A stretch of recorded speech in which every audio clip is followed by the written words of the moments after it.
Hindi ya gukungũĩra muthi wa kumenyithia muingi iguru rigie andu aria magumirwo ni thina wa gutamuka ciugo na niguo woikaine ta gutondoira, gikundi kimwe kia andu taya ni gitabanĩtie githomo kuri muingi kanitha-ini umwe kaunti-ini ya Kiambu.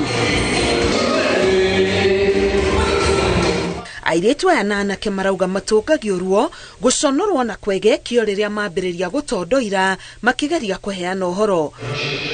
William Omare arauga acereirwo kuingira shukuru ari mwana ni undu wa gutondoira. Safari yangu imekuwa ngumu tangu nikiwa mdogo, nilichelewa kwenda shule sababu ya kigugumizi. So I started, my father alitaka kunipeleka shule, but so wakati alikuwa ananifunza hizo ABC nilikuwa nashikilia Mungu ndio niweze so ikafanya nikachelewa kwenda shule. Omare arauga we ndendaga gucokia ciuria kirathi ni gwitigira guconorwo ni arutwo aria angi. Wakati najaribu kuongea marafiki zangu wananichekelea. Hadi kuna rafiki mwingine nikiwa nasomea Nairobi Embakasi, kuna jamaa alikuwa ananicheka yani. Sadina but mtihani nilikuwa nampita. Nikangangana. So wakati nilipofika secondary pia na wakati mwalimu anaenda kuuliza maswali unaofia kuneni juu watakucheka.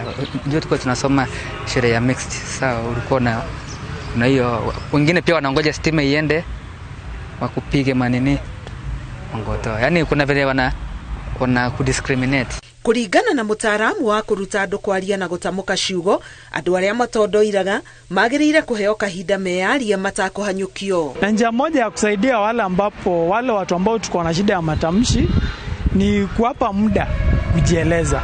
Wakati mwingine utaona mtu anaongea lakini afika mahali ananyamaza kidogo. Usimshtue, mpe muda dakika 2-3 ajikompoza, atajieleza. Alafu pia ikiwa utakutana na mtu ambaye ni kigugumizi, usimuulize maswali mengi kwa karibu. Muulize swali moja kidogo ili kwa sababu utapata wakati mtu ameshtuka maneno yote inapotea. Nilipatana na counselor fulani alijaribu kuni encourage, majaribu kuni cancel at least nowadays tasema hata si rahisi hivyo, at least nimeacha uoga kiasi, siku hata naweza simama kuongea hivi. Gikundi giki kiuritie muingi kumahimbiria niguo mieke yao ikaiganana na yaria matari na thina uyu.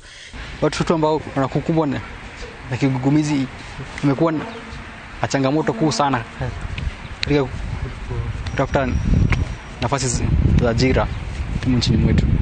Katika nafasi za kazi wasitupague kwa sababu ya jinsi ya ugugumizi wetu, bali watupatie kazi kulingana na qualification zetu. Mtu apewe kazi kulingana vile anaweza, lakini asibaguriwe kwa sababu asidhurumiwe kwa sababu ya ugugumizi wake.